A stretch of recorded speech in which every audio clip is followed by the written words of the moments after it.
GMC गोंयकारां खातीर वरदान, मात दुयेंतींक मेळपाक येवपी लोकां खातीर थंयचो अंडरपास शाप थारला। स्वच्छ भारत नितळ गोंय फक्त काणयांनी आयकपाचें। पळयात परिस्थिती।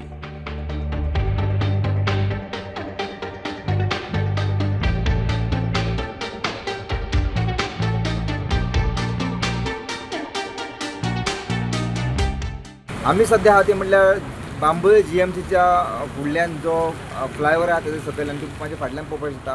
हो जो फ्लायओवरा सकयल हांगा अंडरपास आसा, जे लोक जीएमसीत येता खास करून सावथ गोवाच्यान मडगांव जावं वास्को काणकोणच्यान ते बस धरपा खातीर तांकां जीएमसींतल्यान भायर सरल्या उपरांत हो अंडरपास आहा तो क्रॉस करचो पडटा। आनी अंडरपास क्रॉस करपाक गेले जाल्यार सगळे कडेन अळशीक जालेली आसा, घाण जालेली आसा, सगळे कडेन शेण आहा, थंय कितलोसो कचरो पडलेलो आसा। आनी हो कचरो आसल्या कारणान लोकांक चलपाक मेळना, खास करून जीएमसी स्टाफ जावं जे लोक हांगा पेशंट येता तेंच्या खातीर। आनी हो जो अंडरपास आहा तो सांताक्रूज पंचायतीक पडटा, ताका लागून लोकांची मागणी आहा की हो जो अंडरपास आहा तो बेगींतलो बेगीन क्लीन करचो, अशी लोकांची मागणी आसा। प्रोटेक्शना खातीर बांबोळेच्यान रुपेश रावत।